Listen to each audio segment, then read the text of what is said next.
Kalau catur otak kanan. Oh, Nah, jadi kalau digabung dah timbullah jenius. Karena orang catur itu bisa jenius dia digabung itu. Nah, jadilah banyak manfaatnya kalau untuk anak-anak sekolah ini. Kejeniusan itu bisa di-transfer EQ-nya ini bisa. Pertama, serunya catur itu apa ya? ya, serunya catur itu adalah hal langka yang dipunyai kelebihan orang catur. Mengapa orang catur bisa mengalahkan 50 orang? Dan bagi orang tua, jangan ragu menentukan anaknya sampai dengan jenjang mahasiswa, ada beasiswanya. Syaratnya minimal itu aja. Di lokalnya, daerahnya juara, apalagi nasional. Ya, nah, kita udah pernah kerja ini sampai sekarang ini menyalurkan anak-anak siapa yang juara DKI, siapa yang juara daerah, siapa yang juara di nasional, paling kurang 1-3 itu garansi bisa diterima sekolah dan beasiswa.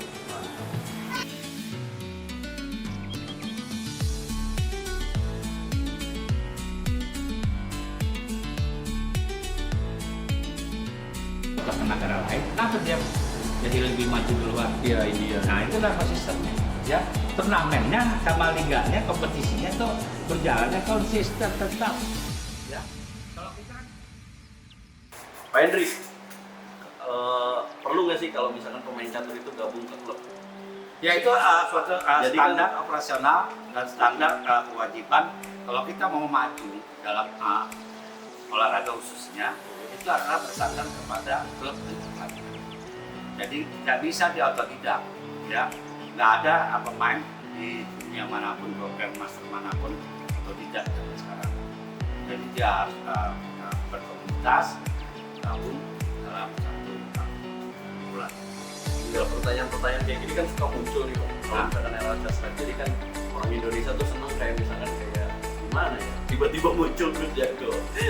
Kayak yang udah pernah lewat lah gitu. Oh ya Yang itu. Pak Hendri bilang hampir master itu. Iya. Tiba-tiba muncul gitu. Kalau sekarang ini udah terprogram bahwasannya ada Harus sport yoga. science, ya, sport science jadinya ada sainsnya, ada ilmunya, ada pengetahuannya. Nggak bisa kalau tiba-tiba muncul lagi, nggak ada kajian muncul lagi sekarang. Ini udah ada tertata dengan catur, ada program catur, itu yang membuat cepat. Lebih bagus lagi ya Pak. Jadi Sangat bagus sekali dan itu memang harus dilalui secara dia konsisten dan kemudian harus teguh dan harus nurut kepada organisasi aturan mainnya. Kenapa pemain-pemain bola yang hebat-hebatnya? Karena dia konsisten. Tapi kan pemain bola ini kan maksimal umur itu 30. Nah, kalau dicatur luar biasa. Ya, dia bisa sampai umur 50 masih kuat. Karena udah masih kuat karena ilmunya itu melengkap tajam.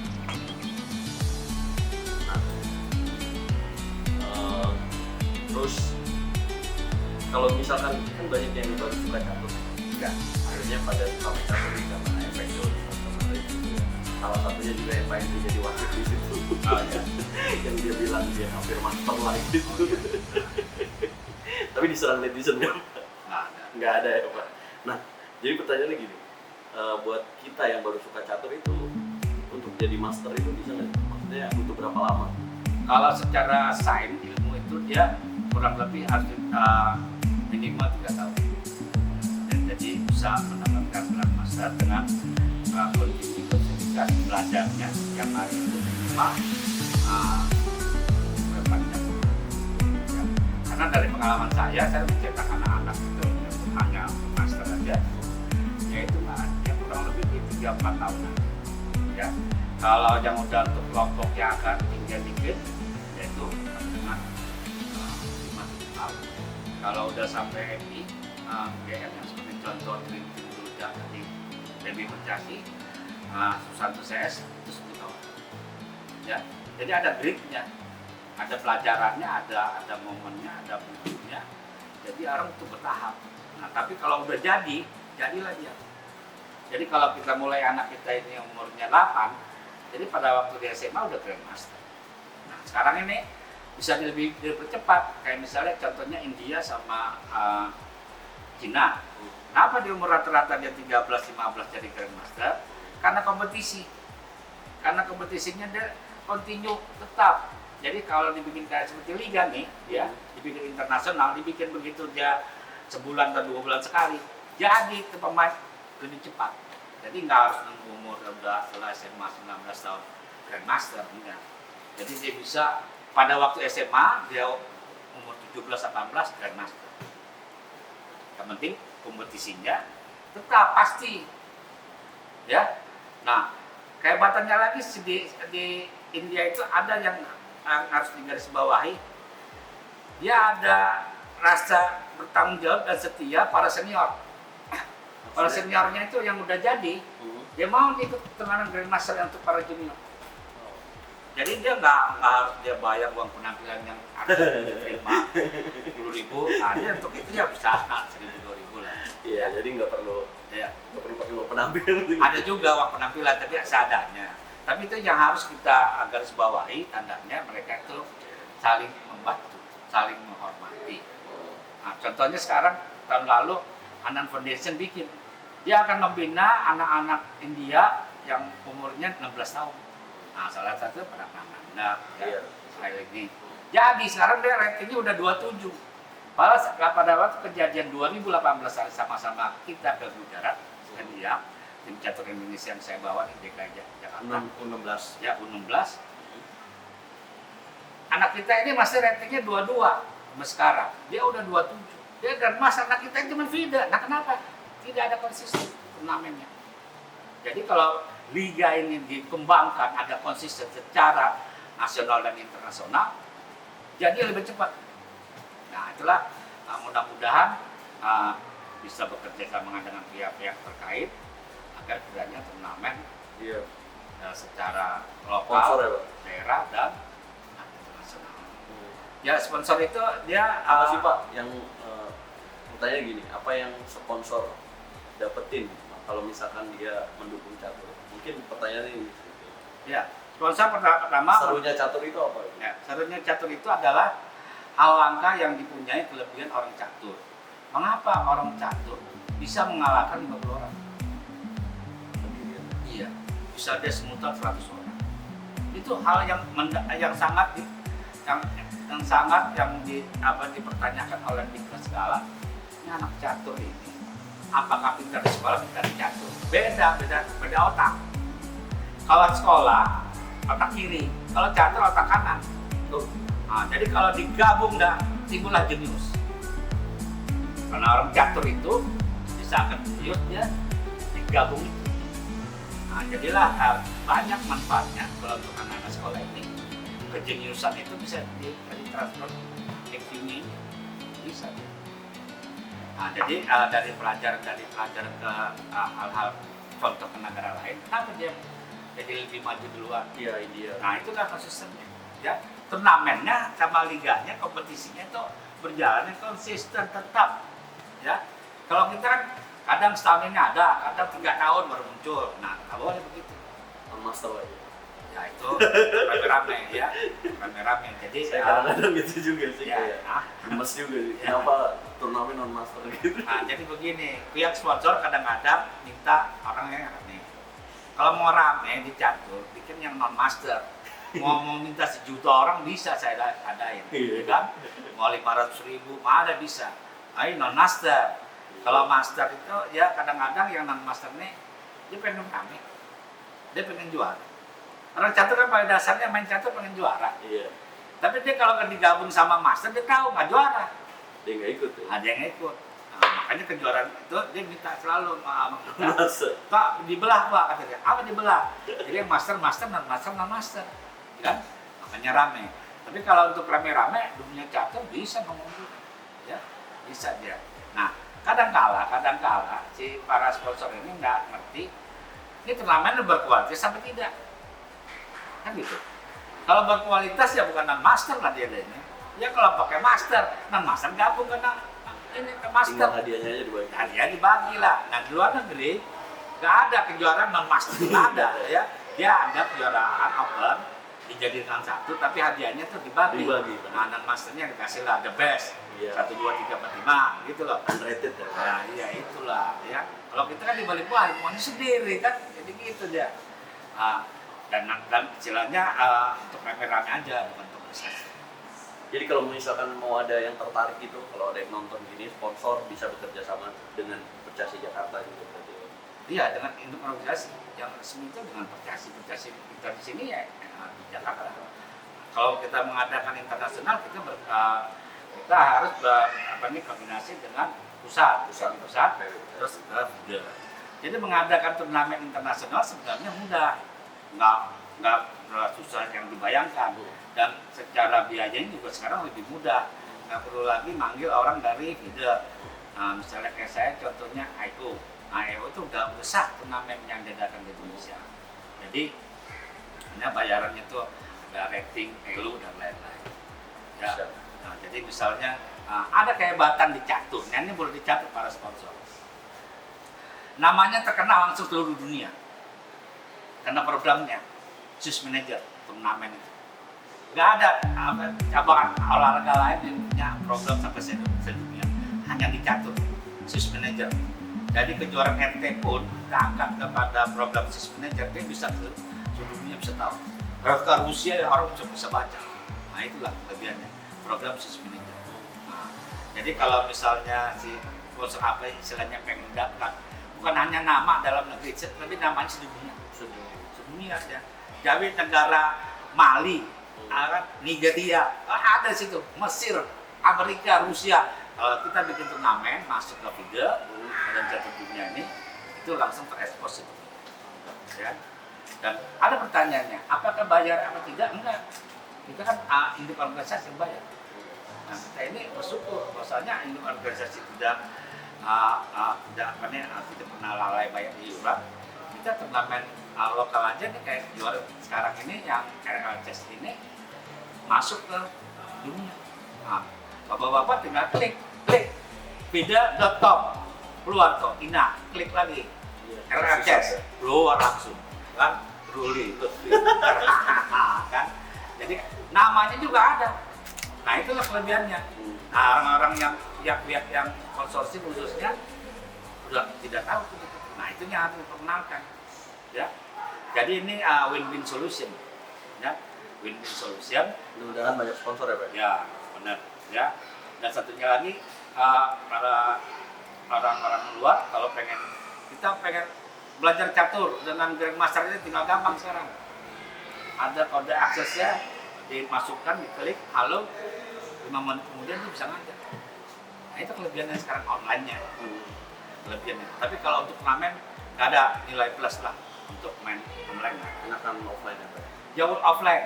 Orang kalau offline ya ada bedanya yang khusus yang langsung ya itu getar. Jadi kalah sebelum bertanding, nah itu lagi ya yang tidak ada di online.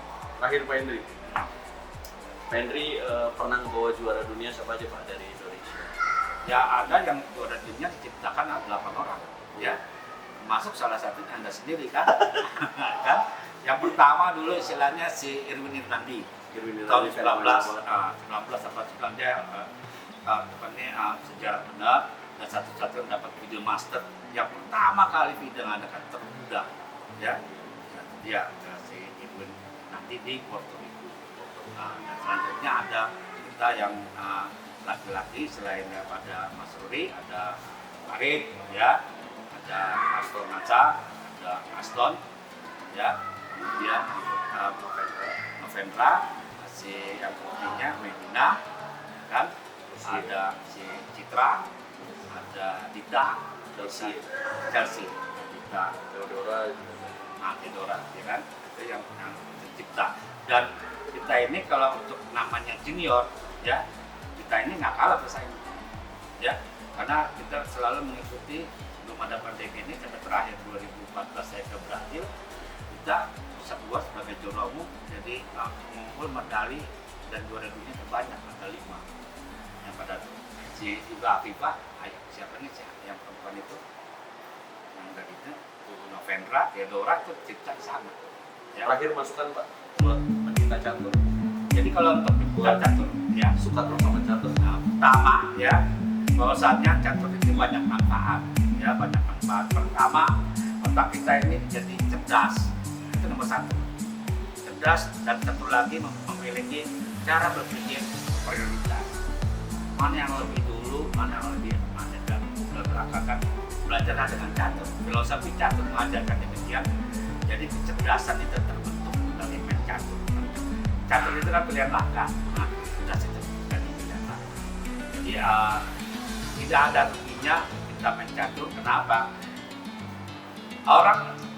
Satu orang ini bisa mengalahkan 50 orang 100 orang seperti kungfu. Karena kalau lihat kungfu adalah hal yang tidak mungkin. Iya. Di catur mungkin ya. Dan saya udah pernah juga bikin sebutan 300 lawan 300. Ya bisa aja ya. Nah, jadi itu kelebihannya yang tidak dipunyai oleh orang umum ya. Nah, dan satunya lagi sampai sekarang data tidak ada pemain catur yang kena stroke. Nah, itu yang sisi positif ya. Jadi kenapa demikian ya? Kalau secara umumnya aja, karena yang dipakainya otak kanan ya. Kalau Anda belajar sekolah otak kiri, kalau Anda belajar catur otak kanan, jadi seimbang ya. Jadi itu stroke-nya itu nggak akan datang ya. Nah, itulah salah satu keuntungan main catur secara langsung. Kesehatan pada main catur ini salah satunya dia tidak ada pemain catur itu kena stroke. Nah, itulah yang perlunya. Dan satunya lagi dia konsisten ya, pemain catur mengajarkan fair play. Jadi hidup ini harus ada tahu dia mana yang benar, mana yang salah, mana yang harus dijunjung tinggi biar catur.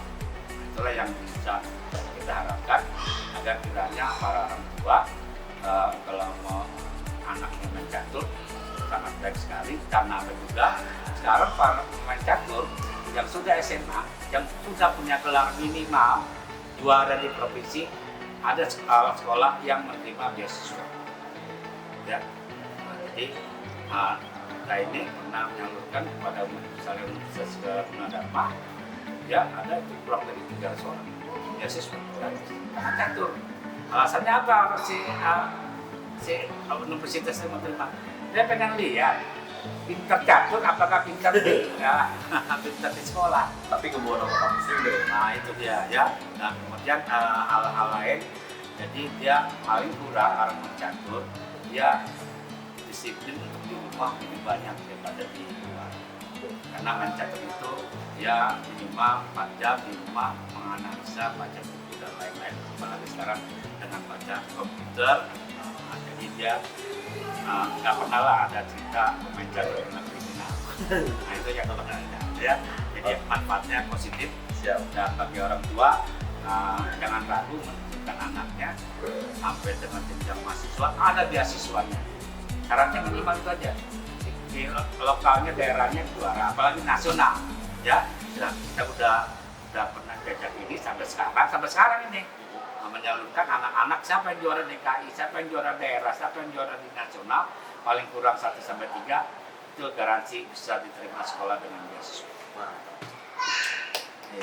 Oke.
siapa yang bisa kasih alasan kenapa suka main catur? Paling bagus nanti dapat hadiah. Siapa yang cepat-cepatan? Ayo, kenapa suka main catur? Oh. Belajar apa? Main catur. Apa lagi? Kenapa? Karena main catur seru? Iya. Iya. Kok kamu nggak suka main bola? Lebih enak main catur ya? Oke. Apa namanya? Edson. Yang kelas ke sana ya. Satu. Oke. Dan jadi ini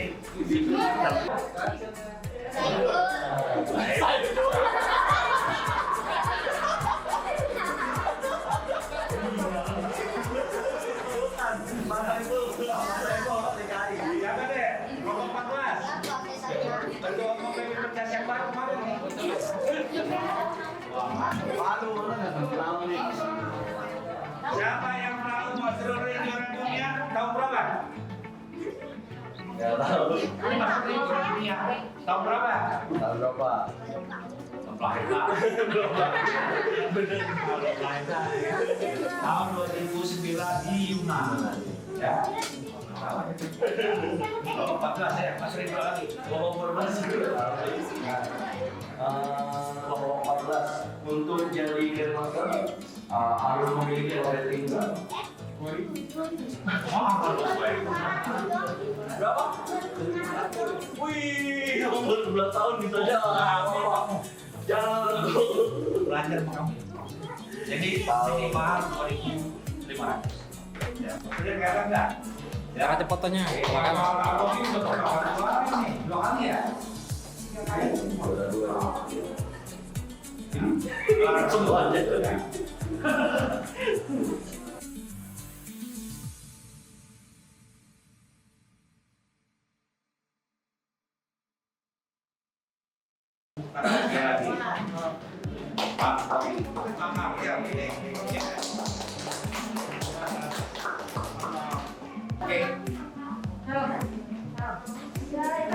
Oke.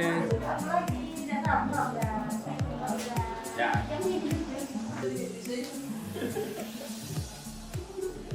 Semangat, Ya, semangat. semangat. Oke. Masuk itu. RLCS. Ada di YouTube. Siap, dah. Oke, oke. Dah.